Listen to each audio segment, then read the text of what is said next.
Hi అండి, అందరికీ నమస్కారం.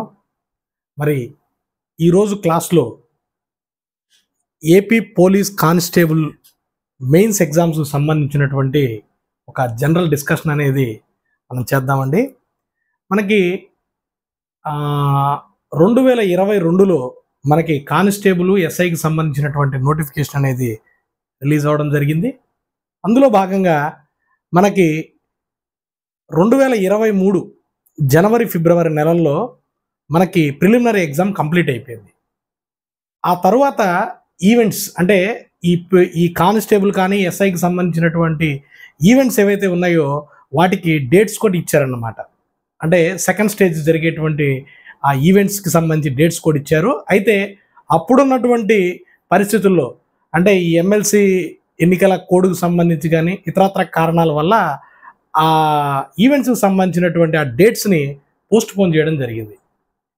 అయితే ఆ తర్వాత జరిగినటువంటి అనేక పరిణామాల వల్ల అంటే కోర్టులో కేసులు కానీ ఇటువంటి విషయాల వల్ల ఎస్ఐకి సంబంధించినటువంటి ఈ ఈవెంట్స్ ఏవైతే ఉన్నాయో అవి గత సంవత్సరం 2023 ఆగస్టు సెప్టెంబర్ నెలల్లో మనకి ఈవెంట్స్ నిర్వహించడం జరిగింది. ఆ తర్వాత వెంటనే ఒక నెల రోజుల గ్యాప్ తోటి మనకి మెయిన్స్ ఎగ్జామ్ కూడా కండక్ట్ చేయడం జరిగింది. దానికి సంబంధించినటువంటి రిజల్ట్స్ కూడా మనకి ప్రకటించేయడం జరిగింది. అంటే ఎస్ఐకి సంబంధించినటువంటి ఈ యొక్క ఎన్నిక ప్రక్రియ అంటే సెలక్షన్ ప్రాసెస్ అనేది పూర్తయిపోయింది.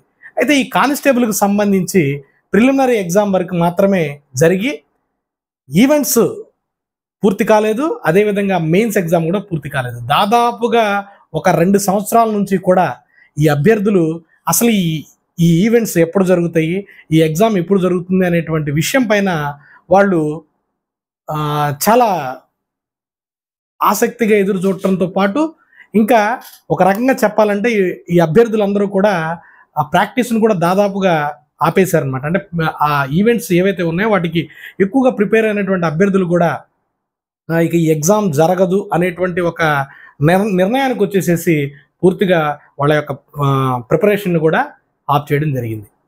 అయితే మరి కొత్తగా వచ్చినటువంటి గవర్నమెంట్ రీసెంట్గా ఒక 4-5 రోజుల క్రితం కూడా మన గౌరవ హోంమంత్రి వర్యులు మరి ఈ యొక్క కానిస్టేబుల్ ఎగ్జామ్కి సంబంధించి ఎక్కడి నుంచి అయితే ప్రాసెస్ ఆగిపోయిందో అక్కడి నుంచి మొదలుకొని ఒక 5 నెలల లోపల పూర్తిగా ఈ యొక్క సెలక్షన్ ప్రాసెస్ను పూర్తి చేస్తామని చెప్పి మనకి చెప్పడం జరిగింది. దీంతో అభ్యర్థులందరూ కూడా ఒక్కసారిగా మనకి ఎలక్ట్ అవ్వడం జరిగిందనమాట. అంటే ఇక్కడ నేను చెప్పే విషయం ఏంటంటే మరి ప్రభుత్వం దీని మీద ఒక నిర్ణయం అనేది తీసుకున్నట్టుగా మనకు అనిపిస్తుంది. దాదాపుగా మనం కనుక ఒకసారి ప్రిలిమినరీ రిజల్ట్ చూసుకున్నట్టయితే 6,100 కానిస్టేబుల్ పోస్టులకు గాను 95,206 మంది అభ్యర్థులు మనకి 2వ దశకి సెలెక్ట్ అయ్యారు. అంటే ఈ ఫిజికల్ టెస్ట్లకి సెలెక్ట్ అవ్వడం జరిగింది.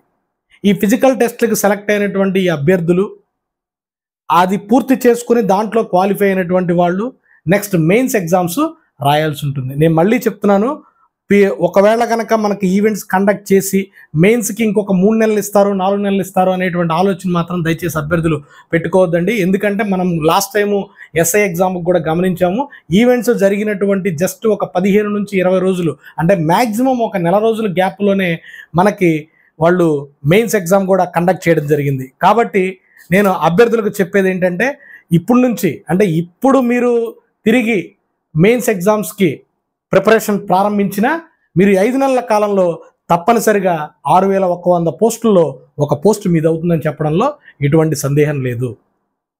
అందుకనే మనం ఒక్కసారి మళ్ళీ ఈ కానిస్టేబుల్కి సంబంధించినటువంటి మెయిన్స్ సిలబస్ని ఒకసారి జస్ట్ డిస్కస్ చేసి అందులో భాగంగా మన చరిత్ర విభాగాన్ని గురించి ఇక్కడ కూడా మనం డిస్కస్ చేద్దాం. జనరల్గా ప్రిలిమినరీ ఎగ్జామ్లో ఈ కానిస్టేబుల్ కానీ ఎస్ఐకి కానీ జనరల్ కట్ ఆఫ్స్ అనేవి ఉంటాయి. అంటే ఓసీలకు వచ్చేటప్పటికి 40%, అంటే 200 మార్కులకి ప్రిలిమినరీ ఎగ్జామ్ ఎస్ఐకి జరుగుతుంది. అక్కడ మనకి ఈ కానిస్టేబుల్కి కూడా అంతే, అంటే 40% కనుక వస్తే వాళ్ళు ప్రిలిమ్స్ క్వాలిఫై అయిపోయినట్టే. బీసీలకు వచ్చేటప్పటికి 35%, అదేవిధంగా ఎస్సీలకు వచ్చేటప్పటికి 30% మార్క్స్ వస్తే మనం ప్రిలిమినరీ ఎగ్జామ్ క్వాలిఫై అయ్యి సెకండ్ స్టేజ్కి వెళ్ళడం జరుగుతుంది. ఇక్కడ మ్యాక్సిమం చాలామంది కూడా ఈ యొక్క మార్కుల్ని గెయిన్ చేయడం జరుగుతుంది. కాబట్టి చాలా ఈజీగా ఈ సెకండ్ ప్రాసెస్కి అనేది వీళ్ళు వెళ్ళిపోతారనమాట. అంటే ఈ ఈవెంట్స్ దగ్గర వెళ్ళిపోతారు. ఇక్కడ ఈవెంట్స్ దగ్గర ఎవరైతే ఫిజికల్ ఫిట్నెస్ అనేది కరెక్ట్గా మెయింటైన్ చేసి, ఎవరైతే ఈ ఈవెంట్స్ కానీ ఈ 1600 మీటర్లు మనకు ఆంధ్రాకి వచ్చినప్పటికి జస్ట్ ఒక 3 ఈవెంట్స్ మాత్రమే ఉన్నాయి. 1600 మీటర్లని మనం 8 నిమిషాల్లో పూర్తి చేయాలి. రెండవది వచ్చేటప్పటికి లాంగ్ జంప్ ఒకటి ఉంది. తర్వాత దాంతోపాటు 100 మీటర్స్ వచ్చేటప్పటికి 15 సెకండ్స్లో కూడా కంప్లీట్ చేయాలి. కాబట్టి ఈ 3 ఈవెంట్స్కి ఎవరైతే ఆల్రెడీ ఈ కానిస్టేబుల్ ఎస్ఐకి ప్రిపేర్ అయ్యేవాళ్ళు, దాంతోపాటు ఈ జీడీ కానిస్టేబుల్కి సంబంధించి ఎస్ఎస్సి జీడీ కానిస్టేబుల్కి సంబంధించి కూడా ఆల్రెడీ ప్రిపేర్ అవుతూ ఉంటారు. కాబట్టి ఈ ఈవెంట్స్ని కంపల్సరీగా మ్యాక్సిమం అభ్యర్థులు ఎవరైతే రెగ్యులర్ ప్రాక్టీస్లో ఉంటారో వాళ్ళు ఈజీగా గెయిన్ చేయడం జరుగుతుంది. అయితే ఇక అసలు సమస్య ఏంటంటే మెయిన్స్ ఎగ్జామ్. ఈ మెయిన్స్ ఎగ్జామ్ వచ్చేటప్పటికి మనకి ప్రిలిమ్స్లో లాగా ఎక్కడ కూడా కట్ ఆఫ్ మార్క్ అనేది ఏమి ఉండదండి. మనకి ఎవరైతే మెరిట్ మార్కులు వస్తాయో వాళ్ళ రిజర్వేషన్లకు సంబంధించి వాళ్ళకి మార్కులు రావడానికి మాత్రమే అవకాశం ఉంది. అయితే చాలామంది అభ్యర్థులు మనకి ఈవెంట్స్లో కనుక ఎక్కువ మార్కులు తెచ్చుకున్నట్లయితే మనకి ఏఆర్ కానిస్టేబుల్స్ వస్తాయి అనేటువంటి ఆలోచనతో కూడా ఉంటారు. కానీ వాటితో పాటుగా మనము మెయిన్స్ ఎగ్జామ్స్ సంబంధించి కూడా చాలా ఎక్కువ మార్కులు తెచ్చుకున్నట్లయితే మనం ఎటువంటి అనుమానం లేకుండా మనము జాబు కానిస్టేబుల్ ఉద్యోగం రావడానికి అవకాశం ఉంది. అంటే 6100 పోస్టులకు గాను మనకి ఈ సెకండ్ స్టేజ్ ప్రిలిమినరీ ఈ సెకండ్ స్టేజ్ ఈవెంట్స్ కంప్లీట్ చేసి ఎవరైతే వస్తారో ఆ అభ్యర్థులు ఇప్పుడు 95,206 మంది ఉంటారు. ఇంత లాంగ్ గ్యాప్లో మ్యాక్సిమం నాకు తెలిసి చాలా వరకు అభ్యర్థుల మధ్యలో డ్రాప్ అయ్యే అవకాశం ఉంది. ఎందుకంటే అప్పుడు ఉన్నటువంటి ఫిజికల్ ఫిట్నెస్ ఇప్పుడు మెయింటైన్ చేయడం అనేది కొంత కష్టమైనటువంటి విషయం.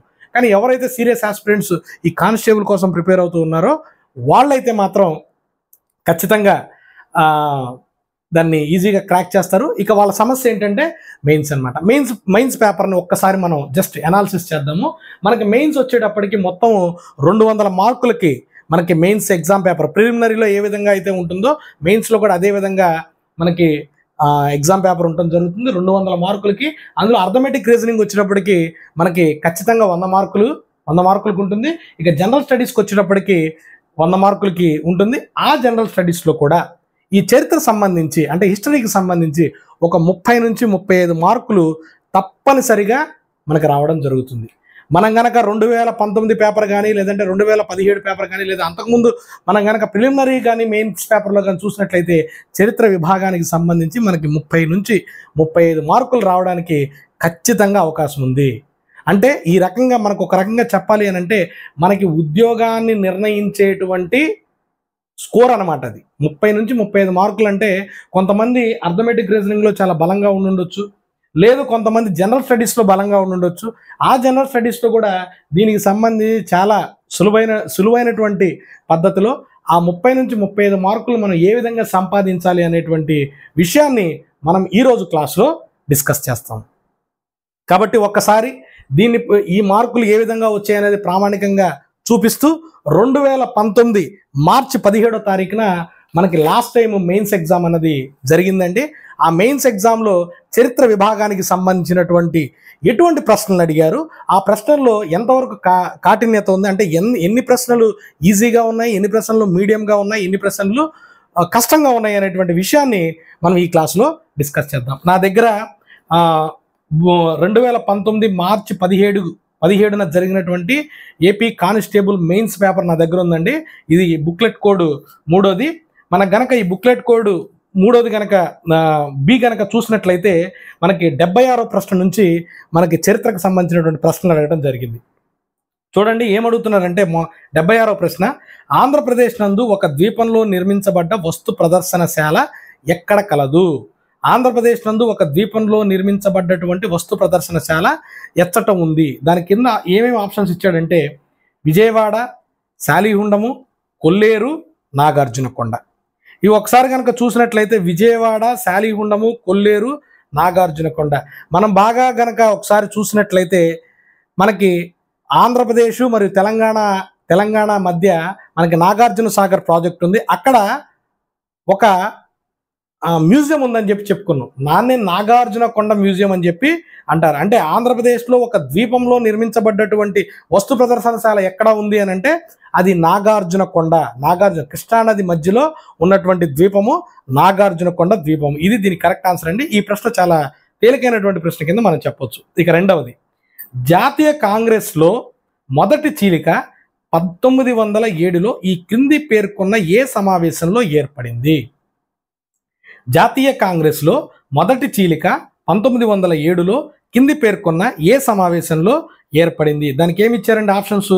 ఒకటి సూరత్ సమావేశం అని ఇచ్చారు, కలకత్తా సమావేశం అని ఇచ్చారు, బొంబాయి సమావేశం అని ఇచ్చారు, కలకత్తా సమావేశం అని చెప్పి ఇచ్చారు, నాగపూర్ సమావేశం అని చెప్పి ఇచ్చారు. ఇక్కడ మనం ఒక విషయం గుర్తుపెట్టుకోవాలండి. భారత జాతీయోద్యమానికి సంబంధించి ఈ యొక్క కాంగ్రెస్ సమావేశాలు అత్యంత ఇంపార్టెంట్ అయినటువంటివి. ఇవి ఖచ్చితంగా కొన్ని జాతీయ కాంగ్రెస్ సమావేశాలను మనం గుర్తుపెట్టుకోవాలి. దీనికి సంబంధించినటువంటి ఒక చిన్న బ్యాక్గ్రౌండ్ చెప్తాను నేను. యాక్చువల్గా 1907లో మనకి భారత జాతీయ కాంగ్రెస్ అతివాదులు మితవాదుల కింద విభజింపబడింది, అంటే డివైడ్ అయిపోయింది. దీనికి కారణం ఏంటంటే, మనం కనుక జాతీయోద్యమాన్ని కనుక ఒకసారి గమనించినట్లయితే జాతీయోద్యమం మొత్తం కూడా 3 భాగాల కింద మనకి జరిగినట్టుగా మనం చదువుకున్నాం. అంటే మితవాద యుగము 1885 నుంచి 1905 వరకు, అతివాద యుగము 1905 నుంచి 1920 వరకు, గాంధీ యుగము 1920 నుంచి 1947 వరకు. అయితే మితవాదుల కాలంలో ఎటువంటి జాతీయ ఉద్యమాలు జరగలేదు. కానీ అతివాదులకు వచ్చేటప్పటికి మనకి మొట్టమొదటి ఉద్యమము బెంగాల్ ఉద్యమము లేదా వందే మాతర ఉద్యమం జరిగిందండి. దీనికి కారణం ఏంటంటే 1903 సంవత్సరంలో అప్పటి గవర్నర్ జనరల్ అయినటువంటి అప్పటి వైస్రాయ్ లార్డ్ కర్జన్ ఏం చేశాడంటే, పరిపాలనా సౌలభ్యం కొరకు బెంగాల్ని 2 భాగాలుగా విభజిస్తున్నానని చెప్పి ఒక ప్రకటన చేయడం జరిగింది. అంటే ఈ ప్రకటన ఎప్పుడు వచ్చింది అంటే 1903లో వచ్చింది. ఈ 1903లో వచ్చినటువంటి ఈ ప్రకటనకి బెంగాల్ విభజన వ్యతిరేక ఉద్యమాన్ని సురేంద్రనాథ్ బెనర్జీ ఆధ్వర్యంలో మితవాదులు ప్రారంభించారు. ఈ మితవాదులు ప్రారంభించినటువంటి ఈ ఉద్యమము ఎటువంటి ఫలితాన్ని ఇవ్వలేదు. తత్ఫలితంగా 1905 అక్టోబర్ 16వ తారీఖున మనకి బెంగాల్ విభజన అమలులోకి వచ్చింది. అప్పటికే 20 సంవత్సరాల పాటు ఈ మితవాద రాజకీయాలతో విసిగిపోయినటువంటి యువత ఎవరైతే ఈ అతివాద నాయకులు ఉన్నారో వారు ఈ యొక్క ఉద్యమాన్ని, అంటే ఈ యొక్క జాతీయోద్యమాన్ని తమ చేతుల్లోకి తీసుకోవాలని చెప్పి భావించారు. ఈ క్రమంలో 1905 బెనారస్లో జరిగింది. అంటే మనం చెప్పుకున్నాం జాతీయ కాంగ్రెస్ సమావేశాలు ప్రతి సంవత్సరం కూడా డిసెంబర్ నెలలో జరుగుతాయి. 1905లో జరిగినటువంటి బెనారస్ సమావేశానికి గోపాలకృష్ణ గోఖలే అధ్యక్షత వహించాడు. ఈ గోపాలకృష్ణ గోఖలే అధ్యక్షత వహించినటువంటి ఈ బెనారస్ సమావేశంలో అతివాదుల యొక్క పట్టుబట్టం వల్ల స్వదేశీ తీర్మానం ఆమోదించబడింది. తరువాతి సంవత్సరంలో 1906 సంవత్సరంలో సమావేశం కలకత్తాలో జరిగింది.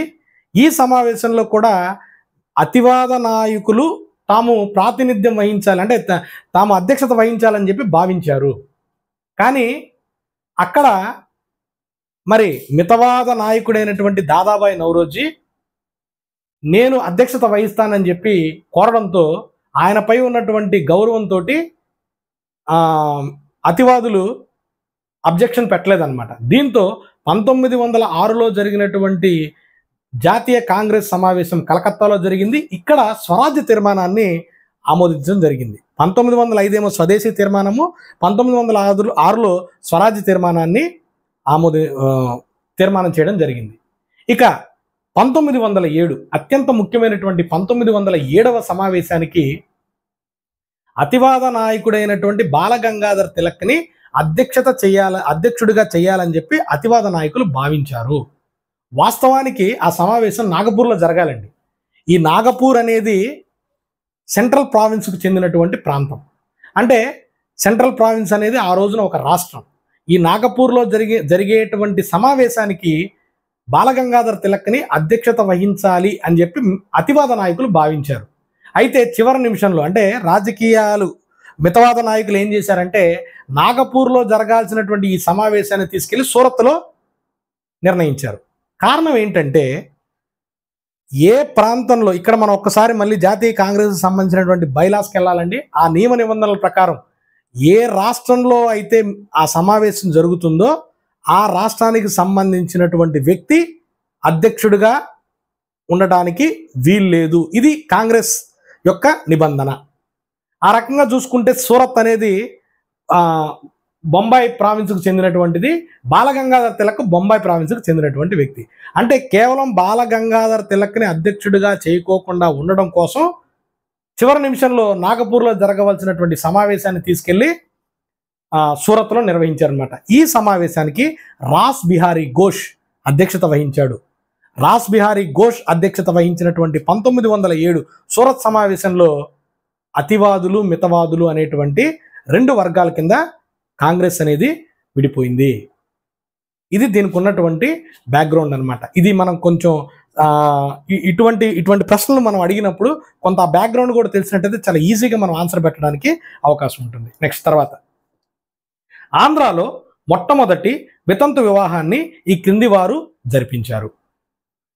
ఇది కొంత ఈజీ అయిన బిట్టేనండి, ఎందుకంటే చాలా మందికి తెలుసు. దానికి ఇచ్చినటువంటి ఆప్షన్స్ ఏంటంటే గిడుగు రామ్మూర్తి, కందుకూరి వీరేశలింగం, గురజాడ అప్పారావు, ఎస్ ముద్ద నరసింహం. చాలా మంది మ్యాక్సిమం తెలిసినా తెలియపోయినా కందుకూరి వీరేశలింగానికి వెళ్ళిపోతారు. ఇది అది కరెక్ట్ ఆన్సర్ అండి. ఆంధ్రాలో మొట్టమొదటి వివాహాన్ని ఎవరు జరిపించారంటే కందుకూరి వీరేశలింగం జరిపించారు. కందుకూరి వీరేశలింగం గారు తన జీవిత కాలంలో 63 వివాహాలు జరిపించారండి. మొట్టమొదటి వివాహము 1881 సంవత్సరంలో గోగులముడి శ్రీరాములు మరియు సీత అనేటువంటి ఒక వితంతువుకి జరిపించడం జరిగింది. అంటే ఆంధ్రాలో మొట్టమొదటి వితంతు వివాహం జరిపించింది ఎవరంటే కందుకూరి వీరేశలింగం 1881 సంవత్సరంలో. ఒకవేళ ఇంకా ప్రశ్న డెప్త్కి వెళ్ళాలంటే మాత్రం వాళ్ళ ఆ వధూవరుల పేర్లు కూడా అడుగుతారండి. ఆ వితంతువు పేరేంటి, ఆ వరుడు పేరేంటి అని అడగడానికి కూడా అవకాశం ఉంది. మొత్తం కందుకూరి వీరేశలింగం గారు తన జీవితకాలంలో ఒక 63 వివాహాలని జరిపించడం జరిగింది. నెక్స్ట్ తర్వాత నెక్స్ట్ ప్రశ్న ఏంటంటేనండి, ఖుదాయి ఖిద్మత్ గార్డ్స్ ఈ విధంగా ప్రసిద్ధులు. ఈ ఖుదాయి ఖిద్మత్ గార్డ్స్ అనే దాన్ని ఖాన్ అబ్దుల్ గఫార్ ఖాన్, సరిహద్దు గాంధీ కింద చెప్పేటువంటి ఖాన్ అబ్దుల్ గఫార్ ఖాన్ 1929లో ప్రారంభించాడండి. 1929లో ప్రారంభించినటువంటి ఖుదాయి ఖిద్మత్ గార్డ్స్ని రెడ్ షర్ట్స్ అని కూడా అంటారు. అంటే ఎర్ర చొక్కాలు అని కూడా అంటారు. అయితే కొంతమంది దీన్ని నల్ల చొక్కాలు కూడా ఆన్సర్ అని చెప్పి చెప్తున్నారు. అయితే దానికి కారణం ఏంటంటే ఈ యొక్క ఉద్యమంలో భాగంగా మహిళలు నల్ల దుస్తులు ధరించారండి. కానీ ఆన్సర్ ఏంటంటే మాత్రం ఎర్ర చొక్కాలే ఆన్సర్, రెడ్ షర్ట్స్ అనేది ఆన్సర్. అంటే the Khudai Khidmatgars are also known as red shirts, ఇది ఆన్సర్. నెక్స్ట్, ఈ క్రింది పేర్కొనబడిన వారికి చెందిన కాలంలో ఆంధ్రాలోని వేరువేరు ప్రాంతాల్లో రోమన్ నాణ్యాలు బయటపడ్డాయి. కింది ఎవరి పరిపాలన కాలంలో రోమన్ నాణ్యాలు బయటపడ్డాయని చెప్పి అడుగుతున్నాడండి. 1 చాళుక్యులు, 2 శాతవాహనులు, 3 కాకతీయులు, 4 విజయనగర సామ్రాజ్యం. మనం చెప్పుకున్నాము, ఇండియన్ హిస్టరీలో చెప్పుకున్నాము ఏంటంటే మౌర్యానంతర కాలంలో అద్భుతమైనటువంటి వర్తక వాణిజ్యాలు రోమన్ నగరంతో జరిగాయి. ఆంధ్ర ప్రాంతంలో శాతవాహనులు పరిపాలిస్తున్నటువంటి కాలంలో మనకి అద్భుతమైనటువంటి వర్తక వాణిజ్యాలు జరిగాయి. మనం గనక గత క్లాస్లో కూడా చెప్తే శాతవాహనులకు సంబంధించి 27వ రాజు యజ్ఞశ్రీ శాతకర్ణి ఓడ గుర్తు కలిగినటువంటి నాణ్యాలను విడుదల చేశాడు. ఇది ఆ రోజుల్లో జరిగినటువంటి వర్తక వాణిజ్యాల యొక్క సమాచారాన్ని మనకు అందజేస్తుంది అని చెప్పి మనం చెప్పుకున్నాం. కాబట్టి దీనికి ఆన్సర్ ఏంటంటే శాతవాహనులు. ఇది కూడా కొంత ఈజీ బిట్టేనండి. తర్వాత 1857 తిరుగుబాటు పర్యవసనంగా పరిపాలనా పరంగా అధికార మార్పిడి ఒకరి నుండి ఒకరికి ఇలా మారింది. ఇది చాలా ఈజీ అనేటువంటి బిట్టు. ఎందుకంటే 1757 నుంచి 1857 వరకు భారతదేశాన్ని ఈస్ట్ ఇండియా కంపెనీ పాలనలో ఉన్నది. 1857 సిపాయిల తిరుగుబాటు తరువాత ఈస్ట్ ఇండియా పాలన నుంచి బ్రిటిష్ రాణి చేతికి వెళ్ళింది. ఇది ఆన్సర్ అండి. నెక్స్ట్ తర్వాత ఇంకో బిట్టు, నన్నయ్య మహాభారతాన్ని తెలుగులో ఈ క్రింది చెప్పబడ్డ ఏ ప్రాంతంలో రాశారు? నన్నయ్య ఏ ప్రాంతంలో రాశారని అడుగుతున్నారండి.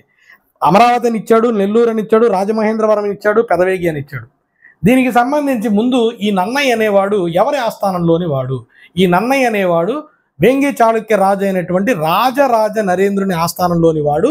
ఈ రాజరాజ నరేంద్రుడు తన పరిపాలనను రాజమహేంద్రవరం నుంచి పాలించాడు. కాబట్టి ఆన్సర్ ఏంటండి? రాజమహేంద్రవరం. ఇది కొంత ఏపీ హిస్టరీ చదివేవాళ్ళు ఇటువంటి బిట్స్ కొంచెం ఈజీ బిట్టే కానీ కొద్దిగా ఏపీ హిస్టరీ చదివే వాళ్ళకి ఇంకా ఈజీగా ఉంటుంది. నెక్స్ట్ తర్వాత, జైలులో తన నిరాహార దీక్ష కారణంగా మరణించినటువంటి విప్లవకారుడు ఎవరు అని అడిగారండి. 1 భగత్ సింగ్, 2 జతిన్ దాస్, 3 సూర్యసేన్, 4 చంద్రశేఖర్ ఆజాద్. అంటే జైలులో తన నిరాహార దీక్ష కారణంగా మరణించినటువంటి విప్లవకారుడు ఎవరు? భగత్ సింగ్ కాదు, ఎందుకంటే భగత్ సింగ్ను ఉరి తీశారని చెప్పి మనం చదువుకున్నాం. సూర్యసేన్ కాదు, చంద్రశేఖర్ ఆజాద్ అలహాబాద్ దగ్గర జరిగినటువంటి ఎన్కౌంటర్లో మరణించాడని చెప్పి చదువుకున్నాం. ఇక మిగిలిపోయిన వ్యక్తి ఎవరంటే జతిన్ దాస్. ఈ జతిన్ దాస్ అనేటువంటి వ్యక్తి 1929వ సంవత్సరంలో 63 రోజుల పాటు నిరాహార దీక్ష చేశాడండి. ఇతను హెచ్ఎస్ఆర్ఏ సభ్యుడు, అంటే హిందుస్థాన్ సోషలిస్ట్ రిపబ్లిక్ అసోసియేషన్ సభ్యుడే ఈ యొక్క జతిన్ దాసు. ఈ జతిన్ దాసు 63 రోజుల పాటు నిరాహార దీక్ష చేసి జైల్లో మరణించడం జరిగింది. కాబట్టి ఆన్సర్ వచ్చేటప్పటికి జతిన్ దాస్ అండి. రెండోది, తర్వాత బెలూమ్ గుహలు ఉన్న జిల్లా ఏది? ఇది చాలా ఈజీ బిట్టు. కర్నూలు జిల్లాలో ఈ బెలూమ్ గుహలు అనేవి ఉన్నాయి. తర్వాత లార్డ్ లిట్టన్ ఈ క్రింద చెప్పబడిన దేనితో సంబంధం కలిగి లేడు? అంటే లార్డ్ లిట్టన్ కాలంలో ఈ క్రింది దేనికి సంబంధం లేదని అడుగుతున్నారు. ఫస్ట్ది ఏంటంటే ఆయుధాల చట్టం అండి. ఆయుధాల చట్టం. ముందుగా మనం ఈ బిట్టుకి ఆన్సర్ తెలియాలంటే లార్డ్ లిట్టన్ ఏ కాలం నుంచి ఏ కాలం వరకు పరిపాలించాడు అని చెప్పి తెలియాలి. లార్డ్ లిట్టన్ 1876 నుంచి 1880 వరకు పరిపాలించాడండి. అంటే అతని పరిపాలనా కాలం 1876 నుంచి 1880 వరకు లార్డ్ లిట్టన్ యొక్క పరిపాలనా కాలం. ఇతని కాలంలో ఆయుధాల చట్టం చేయబడింది. 1878లో ఆయుధాల చట్టం, ఆర్మ్స్ యాక్ట్ అంటారు ఇంగ్లీష్లో, ఆయుధాల చట్టం చేయబడింది. ఈ ఆయుధాల చట్టం ప్రకారం భారతీయులు ఎవరు కూడా ఎటువంటి ఆయుధాలను కలిగి ఉండరాదు. అది ఇతని కాలంలోనే చేశారు. ఇక తర్వాత వెర్నాక్యులర్ ప్రెస్ యాక్ట్, అంటే స్థానిక పత్రికా చట్టం. ఇది చాలా చాలా ఇంపార్టెంట్. 1878. దీని మీద ప్రతి ఎగ్జామ్లో కూడా మనం ప్రశ్న పడడానికి అవకాశం ఉంది.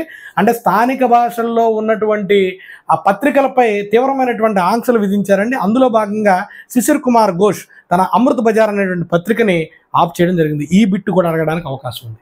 ఇక తర్వాత స్ట్రాచీ కమిషన్.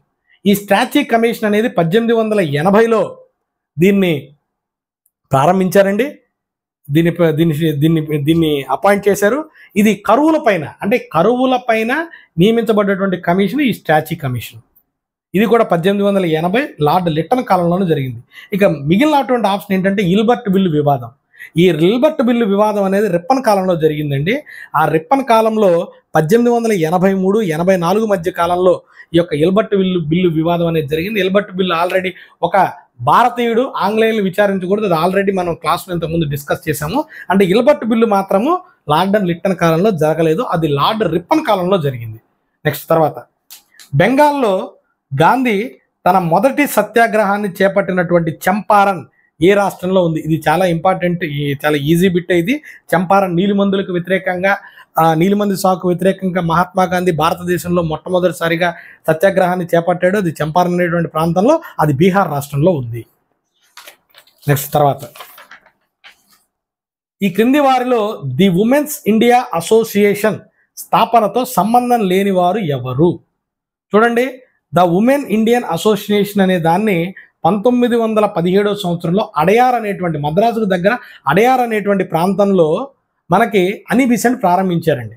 ఈ అని బీసెంట్ ప్రారంభించినటువంటి ఉమెన్ ఇండియన్ అసోసియేషన్లో మనకి దాంట్లో భాగస్వామి ఎవరంటే మార్గెట్ కజిన్స్ అనేవాళ్ళు దీంట్లో ఒక భాగస్వామిగా ఉన్నారు.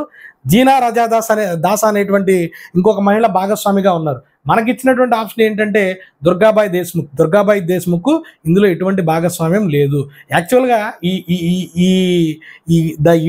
ద ఉమెన్ ఇండియన్ అసోసియేషన్ ప్రారంభించబడింది 1917లో.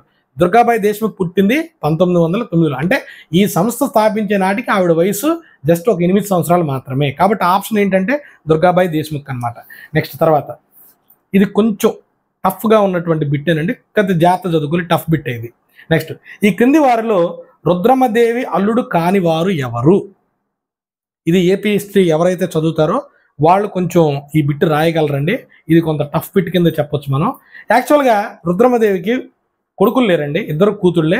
మనం కనుక ఇది ఎలా చెప్పొచ్చు అంటే రుద్రమ్మదేవి తర్వాత రాజ్యానికి వచ్చింది ఎవరు అని అంటే 2వ ప్రతాపరుద్రుడు. రెండవ ప్రతాపరుద్రుడు రాజ్యానికి వచ్చాడని చెప్పి మనం చదువుకున్నాం. యాక్చువల్గా రుద్రమ్మదేవికి ఇద్దరు కూతురులు ఉన్నారండి. ఒకళ్ళ పేరు ఏంటంటే రుద్రమ్మ అనే కూతురు ఉంది, దాంతోపాటు రుయమ్మ అనేటువంటి కూతురు ఉంది. ఈ రుద్రమ్మ అనే మనకి ఇచ్చిన ఆప్షన్స్ ఏంటంటే ఎల్లన్న దేవుడు, అన్నయ్య మాత్య, మహాదేవుడు, ప్రసాదిత్య నాయకుడు. ఈ 4 ఆప్షన్లు ఇచ్చారు. అయితే ఈ రుద్రమ్మదేవికి ఉన్నటువంటి ఇద్దరు కుమార్తెల్లో రుద్రమ్మని ఎల్లన్న దేవుడికి ఇచ్చి పెళ్లి చేసిందండి. కాబట్టి ఎల్లన్న దేవు ఆన్సర్ కాదు. ఏమడిగాడు? రుద్రమ్మదేవికి అల్లుడు కాని వారు ఎవరని అడిగాడు. ఎల్లన్నదేవి రుద్రమ్మ యొక్క భర్త. ఇక రెండవ కుమార్తె పేరు ఏం పేరంటే రుయమ్మ. ఆ రుయమ్మని ఇందులోని అన్నమాచకిచ్చి పెళ్లి చేశారు. కాబట్టి ఆప్షన్ కూడా అది కాదు. ఈ మహాదేవుడు అనేవాడు కూడా ఇక ఈ ప్రసాదిత్య నాయక్ అనేవాడు రేచర్ల ప్రసాదిత్యుడు. ఇతను సామంతుల కింద ఉండేటువంటి సామంత సైనికాధికారులు అనమాట వీళ్ళందరూ కూడా. అయితే ఆన్సర్ ఎవరు అని అంటే ఈ ప్రసాదిత్య నాయకుడు అనేవాడు ఆమనగలు పాలకుడు అండి. ఆన్సర్ ఏంటంటే మహాదేవ అనే అతను ఇలా అల్లుడు కాదు అని చెప్పి మనము చెప్పొచ్చు. ఈ ప్రసాదిత్య నాయక్ అనేవాడు కాదని చెప్పి చెప్పొచ్చు. ఇకపోతే ఇంకా నెక్స్ట్ బిట్, వందే మాతరము మొట్టమొదటిసారిగా ఏ భారత జాతీయ కాంగ్రెస్ సమావేశంలో పాడటం జరిగింది? ఈ వందే మాతరము అనే దాన్ని మొట్టమొదటిసారిగా మనం చెప్పుకున్నాం 1882లో రచించినటువంటి ఆనందమట్ట అనేటువంటి నవల నుంచి బకిం చంద్ర చటర్జీ రచించాడు. ఇందులో నుంచి వందే మాతరం అనేటువంటి పాఠం తీసుకోవడం జరిగింది. ఆ వందే మాతరం అనేటువంటి పాటని 1896 సంవత్సరంలో కలకత్తాలో జరిగినటువంటి సమావేశంలో మొట్టమొదటిసారిగా రవీంద్రనాథ్ ఠాగూర్ ఈ గీతాన్ని ఆలపించడం జరిగింది. ఇకపోతే ఈ క్రింది ఆలయాల్లో చిత్రకళకు ప్రసిద్ధి చెందినది ఏది? చిత్రకళకు ప్రసిద్ధి చెందినది ఏది అని చెప్పి ద్రాక్షారామం ఇచ్చాడు, లేపాక్షి అని ఇచ్చాడు, సింహాచలం అని ఇచ్చాడు, ఒంటిమెట్టు అని ఇచ్చాడు. దీనికి కరెక్ట్ ఆప్షన్ ఏంటంటే లేపాక్షి అండి. లేపాక్షిలో అనేక పెయింటింగ్స్తో పాటు మురాల్ పెయింటింగ్స్ అంటే కుడ్య చిత్రాలు, అంటే మీరు కనుక అక్కడ గోడల మీద చూసినట్లయితే అద్భుతమైనటువంటి పెయింటింగ్స్ తోటి మనకు ఆలయం అంతా కూడా కనిపిస్తుంది. ఆప్షన్ వచ్చినప్పటికీ మనకు లేపాక్షి. ఇకపోతే నెక్స్ట్, క్రింది వానిలో ఎవరు జలియన్ వాలాబాగ్ నరమేధానికి నిరసనగా వైస్రాయ్ ఎగ్జిక్యూటివ్ కౌన్సిల్ సభ్యత్వానికి రాజీనామా చేశారు? జలియన్ వాలాబాగ్ దురంతానికి వ్యతిరేకంగా ఎవరు రాజీనామా చేశారంటే మన కింద ఇచ్చిన ఆప్షన్స్ ఏంటంటేనండి శంకర్ నాయర్, మోతీలాల్ నెహ్రూ, దాదాబాయి నౌరోజీ, సుభాష్ చంద్రబోస్. ఆప్షన్ వచ్చినప్పటికీ శంకర్ నాయర్ అండి.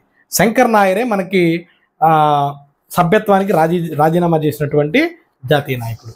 ఇకపోతే క్రింది వానిలో ఎవరు ఆంధ్రప్రదేశ్ గవర్నర్గా పనిచేయలేదు అని చెప్పి అడిగాడు. క్రింది వానిలో ఎవరు ఆంధ్రప్రదేశ్ గవర్నర్గా పనిచేయలేదు? రామ్లాలు, శరద్ యాదవ్, కుముద్ జోషి, కేసీ అబ్రహాం.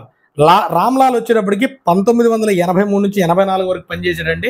మనం కనుక ఒకసారి చూస్తే ఎన్టీ రామారావు గారిని పదవి నుంచి తీసేసేసి ఒక నెల రోజుల పాటు నాదెండ్ల భాస్కర్ రావు గారు ముఖ్యమంత్రిగా పనిచేశారనేటువంటి విషయం మనం చదువుకున్నాం. ఆ సంఘటన జరిగింది ఈ రామ్లాల్ అనేటువంటి గవర్నర్ ఉన్న కాలంలోనే. ఇకపోతే కుముద్ జోషి, ఈవిడ 1985 నుంచి 1990 వరకు ఎన్టీ రామారావు పరిపాలనా కాలంలో ఈవిడ గవర్నర్గా పనిచేసింది. ఇకపోతే కేసీ అబ్రహం వచ్చినప్పటికీ 1978 నుంచి 1983 వరకు ఇతను గవర్నర్గా పనిచేశాడు. ఎక్కువ మంది ఆంధ్రప్రదేశ్ ముఖ్యమంత్రులు చూసినటువంటి గవర్నర్ అంటే కేసీ అబ్రహం అండి. ఇక ఆంధ్రప్రదేశ్ గవర్నర్గా పనిచేయనటువంటి వ్యక్తి ఎవరు అంటే శరద్ యాదవ్.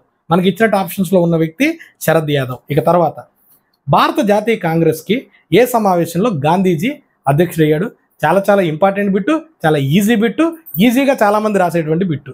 1924 బెల్గాం సమావేశం. భారత జాతీయ కాంగ్రెస్ సమావేశ చరిత్రలో మహాత్మా గాంధీ ఒకే ఒక్క సమావేశానికి అధ్యక్షత వహించాడు. అది 1924 బెల్గాం సమావేశం. అది కర్ణాటకలో ఉంది. నెక్స్ట్ తర్వాత సిమ్లా సమావేశము ఏ వైస్రాయ్ కాలంలో నిర్వహించబడింది? ఈ సిమ్లా సమావేశము ఏ వైస్రాయ్ కాలంలో నిర్వహించబడింది? Lord Linlithgow, Lord Ellenborough, Lord Northbrook, Lord Wavell కాలంలో జరిగిందండి. వేవెల్ ప్రణాళిక ఈ కాలంలోనే అమలైంది 1945. ఇక్కడ మనం ఖచ్చితంగా ఎవరెవరు ముఖ్యమైనటువంటి గవర్నర్ జనరల్స్, వైస్రాయ్స్ అనేటువంటి విషయాన్ని కూడా మనము తెలుసుకుంటే ఇటువంటి ప్రశ్నలు రాయడానికి చాలా ఈజీగా ఉంటుంది. జ్యోతిరావు పూలే నెలకొల్పిన సుప్రసిద్ధ సంస్థ సత్యశోధక సమాజము, సత్య పరివర్తన సమాజము, సత్య కర్తవ్య సమాజము, సత్య రక్షణ సమితి. ఈజీగా రాయగలరు చాలామంది. సత్యశోధక్ సమాజం. నెక్స్ట్ తర్వాత తెలుగు సాహిత్యాన్ని అత్యధికంగా ప్రోత్సహించినటువంటి వారు ఎవరు? మనకు ఆప్షన్స్ ఏమి ఇచ్చారంటే Percy Brown, David Brown, Robert Brown, CP Brown. Charles Philip Brown Telugu సాహిత్యాన్ని అత్యధికంగా ఆదరించినటువంటి వ్యక్తి Charles Philip Brown, CP Brown అంటారు. ఈ ప్రశ్న కూడా చాలా మంది రాయడానికి అవకాశం ఉంటుందండి. నెక్స్ట్ తర్వాత 1918లో ప్రచురించినటువంటి ఇండియా ఇన్ ట్రాన్సిషన్ గ్రంథకర్త. ఇది కొంచెం టఫ్ పెట్టే, ఇది ఇటువంటి ప్రశ్నలు ఎవరైతే రాస్తారో వాళ్ళు జాబ్ రావడానికి ఎక్కువ అవకాశం ఉంటుందండి. మనకి ఇచ్చిన ఆప్షన్స్ ఏంటంటే ఆగాఖాన్ ఇచ్చాడు, ఎంఎన్ రాయ్ ఇచ్చాడు, బాలగంగాధర్ తిలక్ ఇచ్చాడు, లాలా లజపతి రాయ్ ఇచ్చాడు. దీనికి ఆన్సర్ ఏంటంటే ఈ ఇండియా ఇన్ ట్రాన్సిషన్ అనేటువంటి గ్రంథాన్ని రచించింది ఎంఎన్ రాయ్, మానవేంద్రనాథ్ రాయ్. అతని పూర్తి పేరు మానవేంద్రనాథ్ రాయ్. ఇది దీనికి సంబంధించినటువంటి ఆన్సర్ అన్నమాట. నెక్స్ట్ తర్వాత ఈ క్రింది చెప్పబడిన ప్రదేశంలో ఆంధ్ర నాయకులు శ్రీబాగ్ ఒడంబడిక మీద సంతకాలు చేశారు. ఇది 1937 సంవత్సరంలో జరిగిందండి. మనకు ఆప్షన్స్ ఏమి ఇచ్చారంటే విజయవాడ, మద్రాసు, కర్నూలు, తిరుపతి. ఇది 1937లో శ్రీబాగ్ ఒడంబడిక అనేది జరిగింది.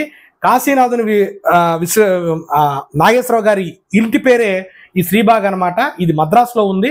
ఇక్కడ జరిగినటువంటి ఆ సమావేశాన్ని శ్రీబాగ్ ఒడంబడిక అంటారు. ఇది 1937లో జరిగింది. దీనికి ఆన్సర్ వచ్చేటప్పటికి Madras. Next caste in India their mechanism genesis and development అనేటువంటి గ్రంథాన్ని రచించినటువంటి వ్యక్తి ఎవరు అని చెప్పి అడిగారు. ఇది కొంత టఫ్ బిట్టే. దీనికి ఆప్షన్స్ ఏమి ఇచ్చారంటే ఎంఎన్ రాయ్ ఇచ్చాడండి, మహాత్మా గాంధీ ఇచ్చాడు, విడి సావర్కర్ ఇచ్చాడు, డాక్టర్ బిఆర్ అంబేద్కర్ ఇచ్చాడు. ఆన్సర్ వచ్చేటప్పటికి డాక్టర్ బిఆర్ అంబేద్కర్. తర్వాత మౌంట్ బాటన్ ప్రణాళికను ఈ విధంగా కూడా చెప్తారు. ఇది కొంత ఈజీ అని బిట్టే. మౌంట్ బాటన్ ప్రణాళికని జూన్ 3 ప్రణాళిక అని చెప్పి చెప్తారు. నెక్స్ట్ తర్వాత భారత జాతీయ కాంగ్రెస్ యొక్క ఏ సమావేశంలో జాతీయ ఆర్థిక కార్యక్రమము మరియు ప్రాథమిక హక్కుల యొక్క బాధ్యతల తీర్మానము ఆమోదించబడింది? మనకి ఇచ్చిన ఆప్షన్స్ ఏంటి? లక్నో సమావేశం 1936, లాహోర్ సమావేశం 1929, కరాచీ సమావేశం 1931, ఢిల్లీ సమావేశం 1912. వీటిలో ఈ యొక్క జాతీయ ఆర్థిక కార్యక్రమం మరియు ప్రణాళిక హక్కులు బాధ్యతల తీర్మానాన్ని ఆమోదించింది ఎవరు అని అంటే వల్లభాయ్ పటేల్ అధ్యక్షతన జరిగినటువంటి 1931 కరాచీ సమావేశంలో ఈ యొక్క తీర్మానాన్ని ఆమోదించడం జరిగింది. ఇక తర్వాత నెక్స్ట్ గాంధార శిల్పకళ ఈ క్రింది వంశపు పోషణలోది.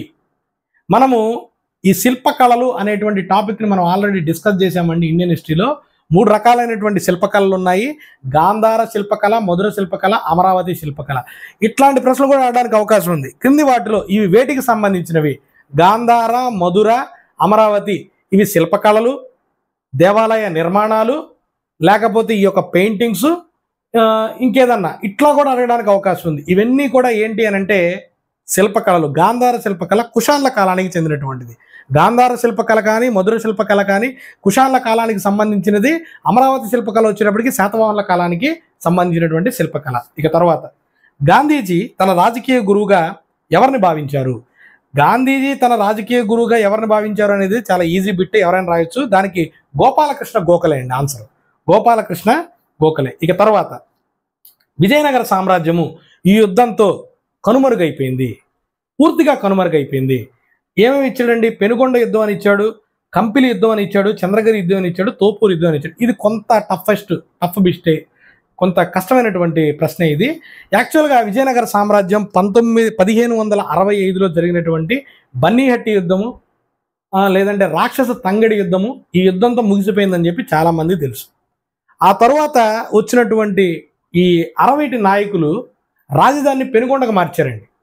పెనుగొండ మార్చి దాదాపుగా ఒక 75 సంవత్సరాల పాటు పరిపాలన కొనసాగించారు. 1565లో విజయనగర సామ్రాజ్య వైభవం కోల్పోయింది, అంతే తప్ప పూర్తిగా అంతరించలేదు. విజయనగర సామ్రాజ్య వైభవం 1565లో కోల్పోయింది. ఆ తరువాత పెనుగొండకి రాజధానిగా మార్చి అరవైటి వంశస్థులు ఈ విజయనగర సామ్రాజ్యాన్ని పాలించడం జరిగింది. దీనికి వచ్చే ఆన్సర్ ఏంటంటే మనకి తోపూరు యుద్ధం అండి. ఈ తోపూరు యుద్ధం అనేది ఒక ప్రజా తిరుగుబాటు, ప్రజల ద్వారా వచ్చినటువంటి ఈ తిరుగుబాటు ద్వారా విజయనగర సామ్రాజ్యం అనేది పూర్తిగా అంతరించిపోయింది అనేటువంటి విషయాన్ని మనము చెప్పవచ్చు అనమాట. ఇది ఫ్రెండ్స్, మనం ఇప్పటి వరకు 2019 మార్చి 17న జరిగినటువంటి ఏపీ కానిస్టేబుల్ మెయిన్స్ ఎగ్జామ్ గురించి మనం పూర్తిగా డిస్కస్ చేశాము. దాదాపుగా 30 నుంచి 35 ప్రశ్నలు మనకి ఈ మెయిన్స్ సంబంధించి రావడం జరిగింది. కాబట్టి నెక్స్ట్ జరిగేటువంటి ఎగ్జామ్లో కూడా ఖచ్చితంగా 30 నుంచి 35 ప్రశ్నలు మనము ఎక్స్పెక్ట్ చేయొచ్చు. మనం గనక బాగా చదివితే, బాగా మనం గనక రాయగలిగితే కనీసం ఈ 35 మార్కుల్లో మినిమం 30 మార్కులు తెచ్చుకోవడానికి అవకాశం ఉంది. ఎందుకంటే ఒక 5 బిట్లు టఫ్ బిట్ల కింద మనం రాయలేకపోయినప్పటికీ ఒక 30 బిట్లు అనేవి ఖచ్చితంగా మనము ఆన్సర్ చేయగలము. దీన్ని బట్టి మనం ఇదేంటంటే చాలా 30 మార్కులు అంటే చాలా సాదాసీదా విషయం కాదండి. ఒక జనరల్గా 130 మార్కులు 140 మార్కులు వచ్చినట్టు వాడికి ఖచ్చితంగా పోస్ట్ వచ్చినట్టు 6100 పోస్టులు ఉన్నాయి. ఎంత క్రూషియల్, మనకి ఎంత ఇంపార్టెంట్ అయినటువంటి టాపిక్ ఈ హిస్టరీ అన్నది మీరు ఒకసారి అర్థం చేసుకోండి. మీరు గనక ఈ చరిత్రకు సంబంధించి చాలా జాగ్రత్తగా మీరు గనక ఫాలో అయితే ఆ 30 మార్కులకి నేను ఖచ్చితంగా మీకు చెప్పగలను, మీరు ఖచ్చితంగా చేయగలరు. దానికి సంబంధించినటువంటి వీడియోస్ కూడా మనము ఈ ఏపీ పోలీస్ కానిస్టేబుల్ మెయిన్స్ అనేటువంటి ఒక ప్లేలిస్ట్ పెట్టి దాంట్లో నేను అప్లోడ్ చేయడం జరిగింది. దాంతోపాటుగా ఇంకా ఎవరైనా సరే ఈ మెయిన్స్కి ప్రిపేర్ అయ్యే వ్యక్తులు ఎవరైనా ఉన్నట్టయితే వారు ఒక్కసారి నాకు కామెంట్స్ ద్వారా కానీ లేదంటే నా నెంబర్ ద్వారా కానీ నన్ను కాంటాక్ట్ చేయండి. ఎందుకంటే లాస్ట్ టైం చాలామంది మన మెంటార్షిప్ ద్వారా నేను చెప్పినటువంటి కొంత గైడెన్స్ను ఉపయోగించి వాళ్ళు చాలా కష్టపడి చదివి అనేక మంది విద్యార్థులు మనకి కానిస్టేబుల్ ఉద్యోగాలు సాధించడం జరిగింది.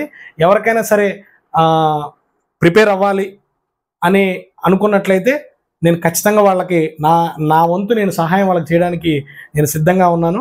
మీకు ఏదన్నా సరే ఈ చరిత్రకు సంబంధించే కాదు, మిగిలినటువంటి విషయాలు ఏమన్నా కావాలన్నా సరే నన్ను కామెంట్స్ ద్వారా కానీ లేదంటే నా నెంబర్ ద్వారా కానీ నన్ను డైరెక్ట్గా కాంటాక్ట్ చేయొచ్చు. నేను నాకున్నటువంటి పరిధిలో నాకున్నటువంటి అవగాహన ప్రకారం వాళ్ళకు